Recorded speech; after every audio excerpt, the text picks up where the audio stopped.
തന്റെ മുൻ ഉപദേഷ്ടാവും ശതകോടീശ്വരനും Tesla സിഇഒയുമായ Elon മസ്കിനെ നാട് കടത്തുമെന്ന് ഭീഷണി മുഴക്കിയിരിക്കുകയാണ് US പ്രസിഡന്റ് ഡൊണാൾഡ് ട്രംപ്. സാമൂഹ്യ മാധ്യമമായ ട്രൂത്ത് സോഷ്യലിൽ പങ്കുവച്ച പോസ്റ്റിലാണ് ട്രംപ് ഇക്കാര്യം പറഞ്ഞത്.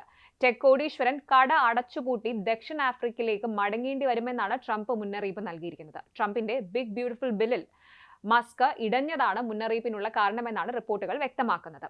US പ്രസിഡന്റ് സ്ഥാനത്തേക്ക് എന്നെ ശക്തമായി പിന്തുണയ്ക്കുന്നതിന് വളരെ മുൻപ് തന്നെ ഞാൻ ഇലക്ട്രിക് വാഹനം നിർബന്ധമാക്കുന്നതിനെ ശക്തമായി എതിർത്തിരുന്നു എന്ന കാര്യം ഇലോൺ മസ്കിന് അറിയാമായിരുന്നു. അത് പരിഹാസ്യമാണ്. എന്റെ പ്രചരണത്തിന്റെ ഒരു പ്രധാന ഭാഗമായിരുന്നു അത്. ഇലക്ട്രിക് കാറുകൾ നല്ലതാണ്, എന്നാൽ എല്ലാവരും അത് വാങ്ങാൻ നിർബന്ധിതരാകരുത്. ചരിത്രത്തിലെ ഏതൊരാളെക്കാളും കൂടുതൽ സബ്സിഡി ഇലോണിന് ഇതുവരെ ലഭിച്ചിരുന്നിരിക്കാം. എന്നാൽ സബ്സിഡി ഇല്ലെങ്കിൽ ഇലോൺ കട അടച്ചിട്ട് ദക്ഷിണാഫ്രിക്കയിലേക്ക് മടങ്ങേണ്ടി വരും. ട്രൂത്ത് സോഷ്യലിൽ പങ്കുവച്ച പോസ്റ്റിൽ ട്രംപ് പറഞ്ഞു. ഇനി റോക്കറ്റ്, ഉപഗ്രഹ വിക്ഷേപണങ്ങളോ ഇലക്ട്രിക് കാർ നിർമ്മാണമോ ഉണ്ടാകില്ല. നമ്മുടെ രാജ്യം ഒരു ഭാഗ്യം ലാഭിക്കും. നമ്മുടെ ഡോഗ് ഇത് നന്നായി പരിശോധിക്കേണ്ടതുണ്ടോ? മഹത്തായ പണം ലാഭിക്കണം, ട്രംപ് കൂട്ടിച്ചേർത്തു. ജൂൺ ആദ്യമാണ് ഡൊണാൾഡ് ട്രംപും ഇലോൺ മസ്കും തെറ്റിപ്പിരിഞ്ഞത്. ട്രംപിന്റെ വൺ ബിഗ് ബ്യൂട്ടിഫുൾ ബിൽ ബജറ്റിനെയും നിയമനിർമ്മാണത്തിനുള്ള ചെലവിനെയും വെറുപ്പുളവാക്കുന്ന മ്ലേച്ഛത എന്നാണ് മസ്ക് വിശേഷിപ്പിച്ചത്. ബജറ്റിലെ വർദ്ധിച്ചുവരുന്ന കമ്മിയെയും ഇലക്ട്രിക് വാഹന നികുതി ക്രെഡിറ്റുകൾ വെട്ടിക്കുറയ്ക്കാനുള്ള തീരുമാനത്തെയും മസ്ക് എതിർത്തു. അടുത്തിടെ ട്രംപ് ഭരണകൂടത്തിനെതിരെ മസ്ക് പുതിയ ചില വിമർശനങ്ങളും ഉന്നയിച്ചിരുന്നു. ബിഗ് ബ്യൂട്ടിഫുൾ ബില്ലിനെ ഭ്രാന്ത് എന്നാണ് അദ്ദേഹം വിശേഷിപ്പിച്ചത്.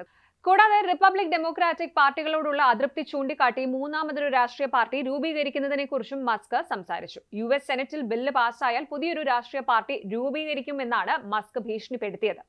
ഈ ഭ്രാന്തമായ ചെലവ് ബില്ല് പാസ്സായാൽ അടുത്ത ദിവസം തന്നെ അമേരിക്ക പാർട്ടി രൂപീകരിക്കപ്പെടും. നമ്മുടെ രാജ്യത്തിന് ഡെമോക്രാറ്റിക് റിപ്പബ്ലിക്കൻ യൂണി പാർട്ടിക്ക് പകരം ഒരു ബദൽ ആവശ്യമാണ്. അതുവഴി ജനങ്ങൾക്ക് യഥാർത്ഥത്തിൽ ഒരു വോയിസ് ലഭിക്കും, അദ്ദേഹം മറ്റൊരു പോസ്റ്റിൽ പറഞ്ഞു.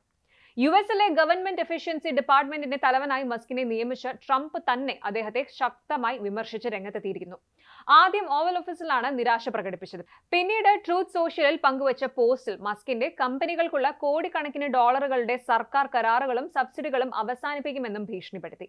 പിന്നാലെ ട്രംപ് നന്ദികേട് കാണിച്ചുവെന്ന് മസ്ക് തിരിച്ചടിച്ചു. തന്റെ പിന്തുണയില്ലെങ്കിൽ ട്രംപ് തിരഞ്ഞെടുപ്പിൽ തോൽക്കുമായിരുന്നുവെന്നാണ് പരസ്യമായി വിളിച്ചു പറഞ്ഞത്. എക്സിൽ ട്രംപിനെതിരെ ഇംപീച്ച്മെന്റ് പോലും കൊണ്ടുവന്നു. നാസ ഉപയോഗിക്കുന്ന സ്പേസ് എക്സിന്റെ ഡ്രാഗൺ ബഹിരാകാശ പേടകം ഡീകമ്മീഷൻ ചെയ്യുമെന്നും അദ്ദേഹം സൂചന നൽകി. ട്രംപ് എപ്സ്റ്റീൻ ഫയലിൽ ഉൾപ്പെട്ടിട്ടുണ്ടെന്ന് മസ്ക് അവകാശപ്പെടുകയും കൂടി ചെയ്തതോടെ തർക്കം അതിരൂക്ഷമാവുകയായിരുന്നു. എന്നാൽ ടെസ്ല മേധാവി ഈ ഒരു ആരോപണം പിന്നീട് പിൻവലിച്ചിരുന്നു.